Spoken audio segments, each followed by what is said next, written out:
Good evening, and thank you, everybody. My name is Al, and I am truly honored to be here. And I'm also keenly aware that the only thing standing between all of you and dancing is me. So I'm going to make this short and hopefully sweet. What I'm going to be doing for the next 20 minutes or so is sharing with you lessons that I've learned over 25 years of being involved with rare disease, first as a dad at a very personal level, and also as a practicing psychologist who specializes in working with families like yours and mine all over the world, individually and in groups and with communities.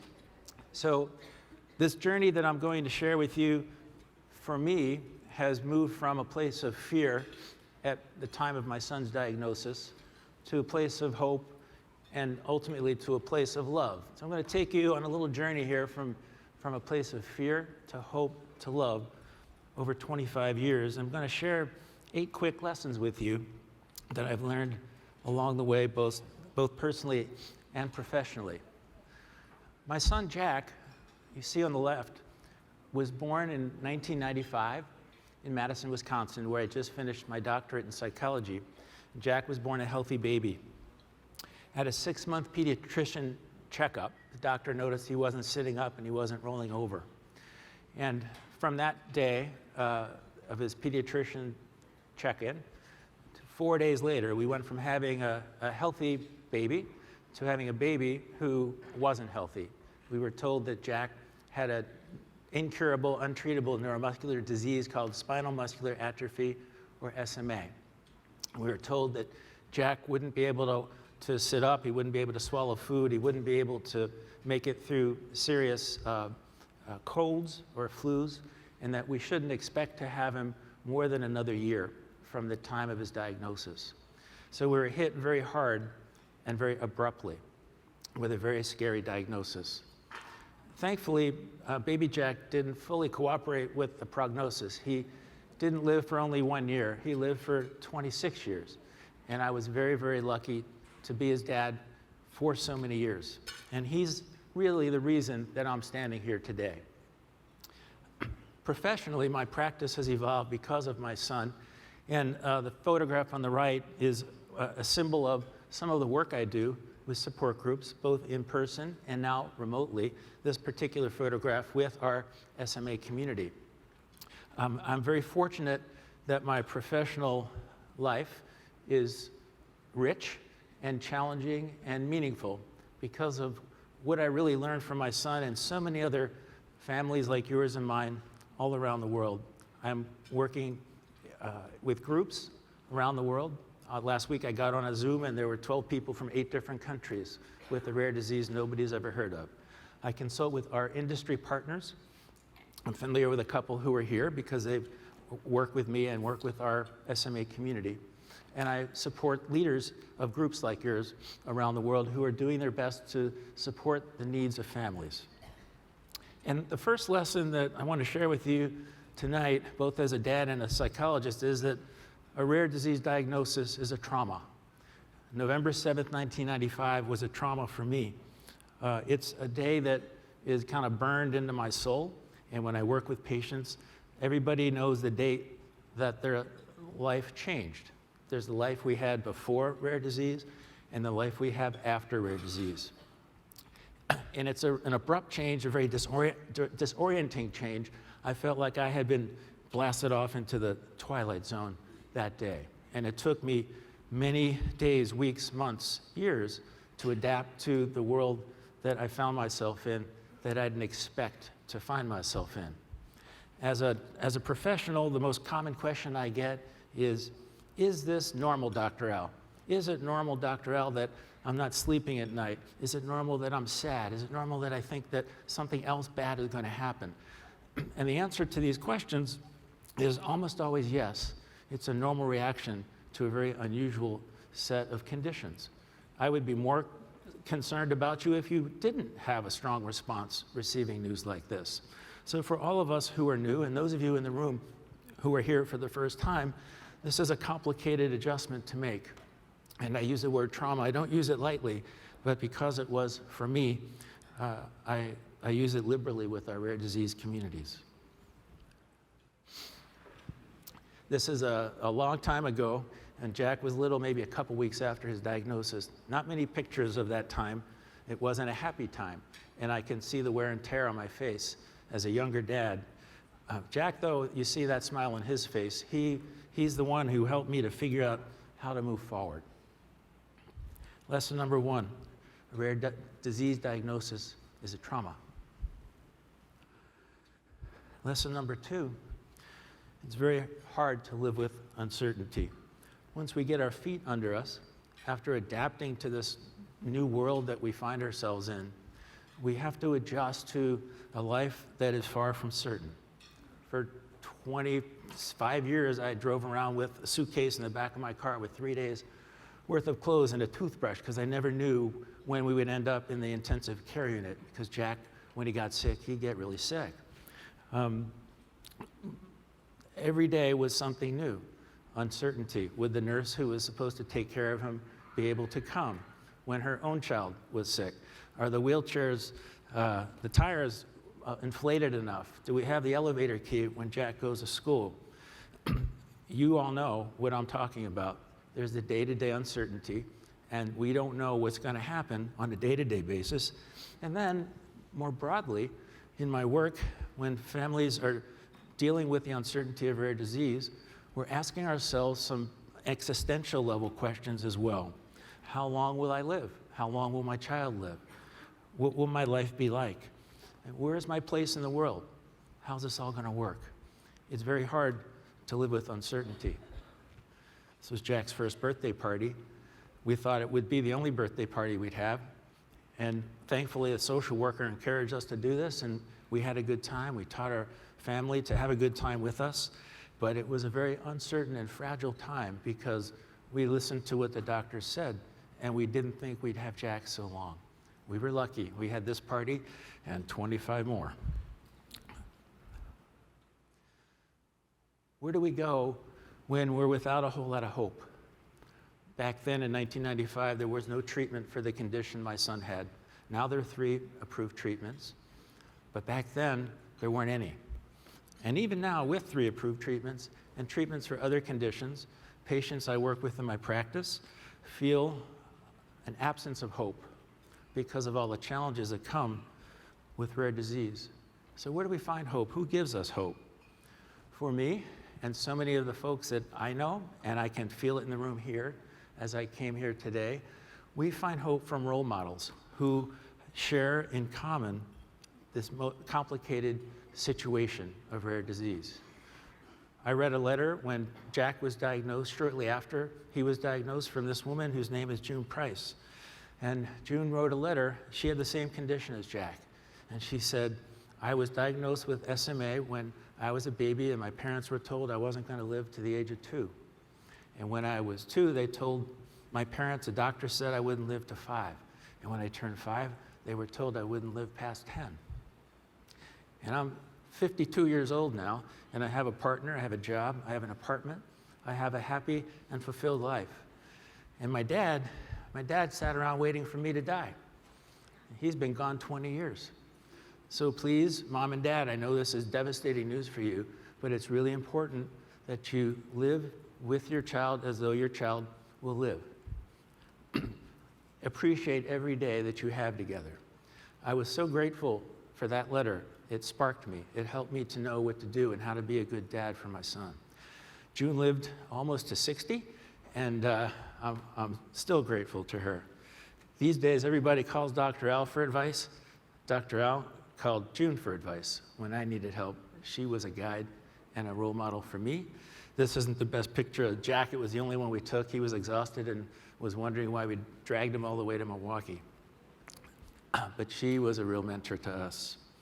Hope breeds hope. We need to be around other people who give us hope, as all of you are doing here this weekend. I have felt it. Lesson number 4.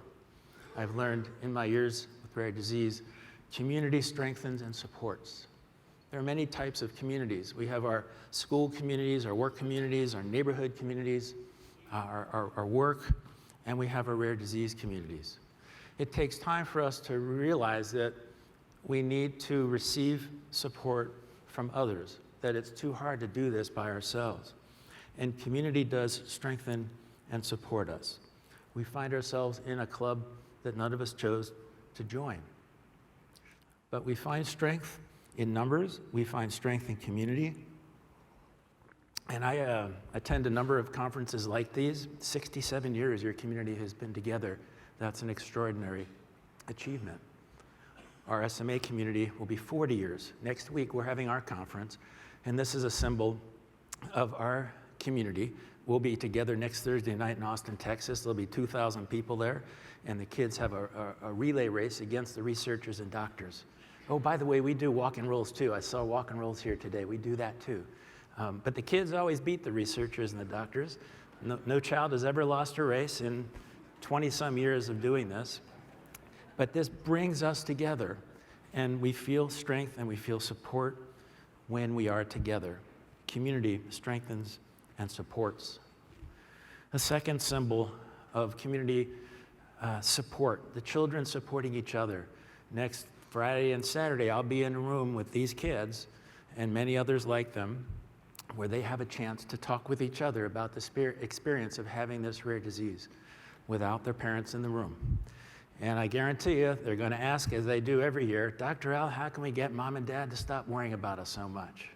And the girls give each other advice about the middle school dances and how to do that with a wheelchair.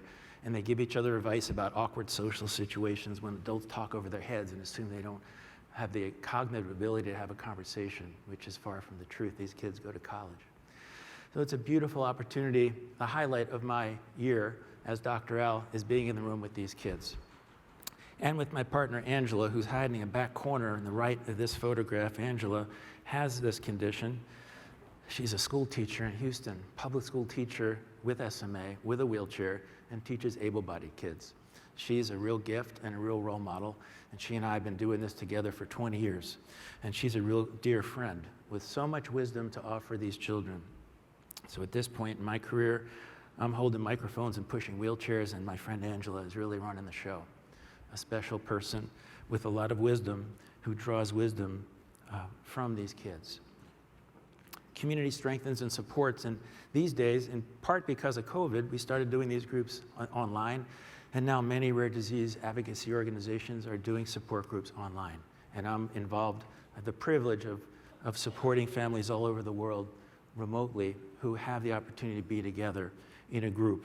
And these groups become very cohesive because community strengthens and community supports. Lesson number 5. Doctors and nurses are people too. We find ourselves, whether we want to or not, needing to interact with the healthcare system. It's hard to do that.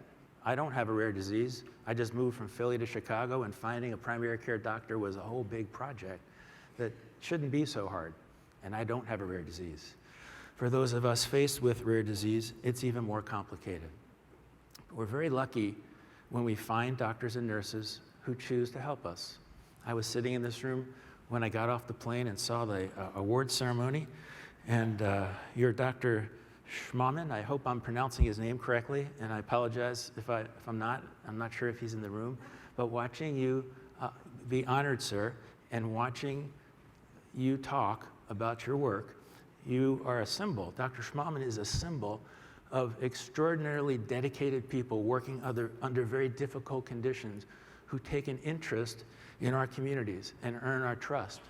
And I could tell when he stood up here that every fiber in his body cares about all of you. And this is our Dr. Schmaumann in Philadelphia for my family, Dr. Bransema, pediatric neurologist. These are really smart people, and they could be doing a lot of other things. You know, I chose to be a dad. I didn't choose to be a dad of a kid with an incurable, untreatable disease. But Dr. Schmaumann, Dr. Bransema, they're choosing to get involved. They could be doing a lot of other things, and we're really lucky to have these people with us. They are working hard. They have their own families, their own stressors. That healthcare system is pretty crazy to work in, and we're really lucky to have them. Even through the frustration that many of us experience with the system itself. A lot of the counseling I do, that topic comes up, navigating the healthcare system. But doctors and nurses are people too, and Dr. Bransma here, that's our walk and roll that day. I'm just realizing that picture was taken on a Sunday. On his own time, he came to hang out with Jack, a really good person. And he was at Jack's bedside at the time of Jack's passing. He came to the Jack's memorial service. A very good friend and a very good person. Lesson number 5. Got a couple more for you. Lesson number 6. We hear a lot when we hear about a rare disease, about what is not possible. We hear about all the things that we can't do, that our child can't do, that our spouse can't do or won't do. We don't hear about what is possible. This is what brings us fear. What brings us hope and moves us from hope to love is focusing on what is possible rather than what isn't possible. And every day in my work, I support people like families like yours and mine who are struggling mightily with significant problems. But the way we move through it is by pushing for what is possible rather than what isn't possible. This is my boy in high school. He couldn't move a computer mouse. A camera that's on the bottom of that pad you see there on the stand is aiming at his left eye. And with his left eye, Jack could type 20 words a minute. This is him doing his high school trigonometry homework, I think, with his Texas Instruments calculator.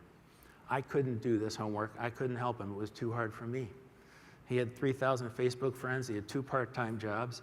He was banging out spreadsheets for one of his jobs and doing market research. And with the help of other professionals and other families and a lot of creativity, we were able to find what was possible. Swam in a pool, had a lot of friends, drove his chair around the mall, had his jobs, finished high school. Anything is possible, I've learned. Lesson number 6. Lesson number 7, 2 more. Scientific progress brings new hope and new challenges. I like to say that I'm from the Flintstones era of rare disease, and we're now in the Jetsons era. When I speak with our pharma partners, our industry partners, I talk about, you're the Jetsons, I'm from the Flintstones era, and I help to educate these folks on what it was like before treatment. We are so lucky to have treatments coming. So lucky. And this photograph here, I pulled out, this was from a year ago at our conference, that same wheelchair race that we've had for all those years. This little girl didn't need a wheelchair because she was treated early on and she could walk, not perfectly, but she could walk. And the hope that came from that experience for all of us who are so proud of all the work that we put in to support research that led to these children not needing wheelchairs was amazing. I can tell you also there are challenges. As you probably know, not everybody responds the same way to a treatment. Not everybody has access to a treatment. Who's going to pay for the treatment? When there's more than one treatment, will the insurance company pay for a second one if you've already had a first one? There are haves and have-nots within our communities, and that can be complicating in terms of keeping our communities together. I've seen the future with the Jetsons and treatment, and these are challenges, but these are wonderful challenges to have. Every single one of them is a good problem for us to have. Lesson number 7. And my final lesson today is an unusual one that I didn't really articulate the first probably 15 or 20 years of my son's life. But as I evolved in my own experience as Jack's dad, and as I saw him have his place in the world, he taught me that there were a whole lot of unanticipated rare gifts that came along with the rare disease. And so many other kids and adults with rare diseases have taught me this too. It's a little bit radical, and it took me 20 years to feel this, but I feel obligated to share it as somebody who's been doing this a long time. Gift of perspective. How many people do you know who can enter a room and without saying a word, everybody else's big problems get smaller? We had perspective as a family. Every day that Jack was with us was a gift. Everybody else's big problems were our small problems. Rare disease brings with it for some of us, a gift of perspective. This high school graduation, Jack's smile was on his face every second of every day. And when he drove his chair into that big sports arena, was a big high school, everybody saw him, and he offered everybody a sense of perspective about what it meant for a child like this to achieve what a high school graduation means. I wasn't worried about Jack getting straight A's and going to college. I was just thankful to be at back to school night that he lived to get to 4th grade. The gift of perspective. I've met a lot of resilient people along the way. There are plenty of resilient people I've met here, and when I interact with rare disease communities all over the world, resilience is everywhere. My son bounced back over and over again, probably in the hospital 15 or 20 times, 300 nights. He kept bouncing back. This was one of his early hospitalizations. He came home with a feeding tube in his nose, and he was weak. He'd been in the hospital 10 days in the intensive care unit. He couldn't pick up blocks, but he could knock them over. And I was worried, would Jack be able to be strong enough to be in his chair? This was the day he got home from the intensive care unit after 10 days. I was afraid to put him in the chair and thought that he would have a hard time breathing, that he wasn't strong enough. He was fine. I was the one who was exhausted after picking those blocks up about 150 times. Jack gave us the gift of resilience, and so many do. Creativity. We can't do things the same way everybody else can. We have to figure out other ways to do things because we can't do them the same way. So it forces us to be creative in all kinds of ways. I probably have 200 pictures of crazy creative things that we did.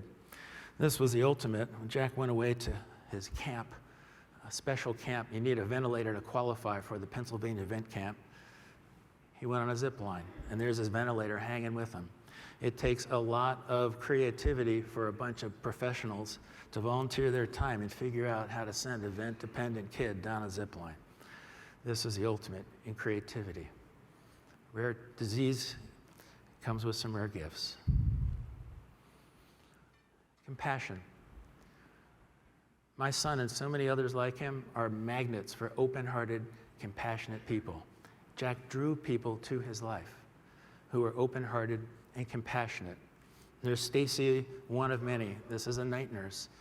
10 years, 3 nights a week, 12 hours at a time. Tuesday, Friday, Saturday. Tuesday, Friday, Saturday.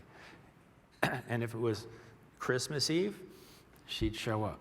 I remember the first year, Stacy, you planning to come New Year's Eve? She says, Al, Jack can't take vacation from SMA, he can't take a holiday, so I'm not going to do that either. She was there. Compassionate, open-hearted people are drawn to our families, and we're very lucky when they choose to get involved, as I had said earlier about your good doctor here. Compassion.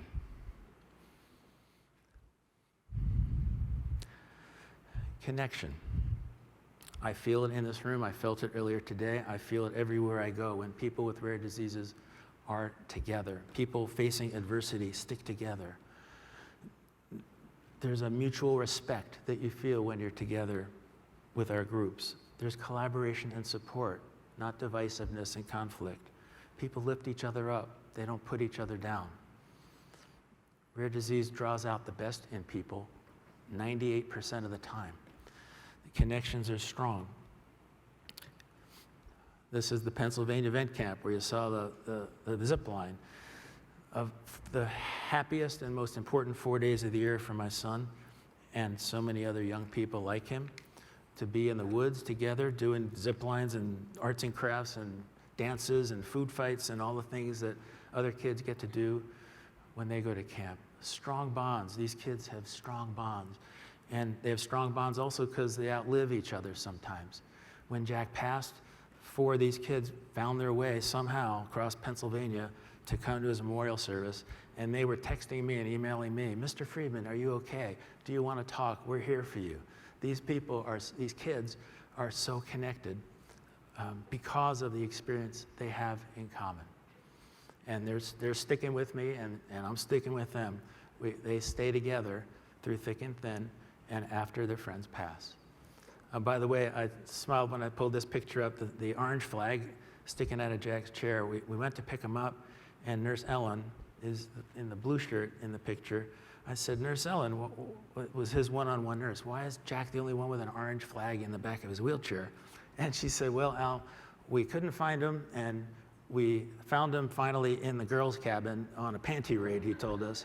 So we had to put the orange flag in there, and she made us take it home and bring it back the next summer because they had to keep an eye on him.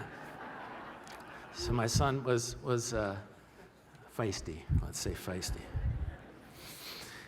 And finally, the gift of love, from fear to hope to love.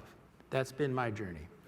And I think that what I learned from my son was he had this ability to love other people unconditionally. And because he loved everybody unconditionally, he received unconditional love in return. So as I look back at the 26 years I've had with my son, I marvel at how much I learned from him, which has enabled me to interact with other families who face similar challenges around the world and to learn from others the same way I've learned from Jack. And I feel very blessed to be in a position where I can help others through my work, having had this experience. I'll finish by sharing a wish, which is, and I just thought of this while I was sitting tonight, that each of us and each of you have many rare gifts. And it's my hope tonight that along with all the real and significant challenges you face because of ataxia, it's my hope that you'll be able to discover too and celebrate the unique gifts that you bring to the world, and that those same gifts will be reflected back to you as you interact with others, both here and outside of your community.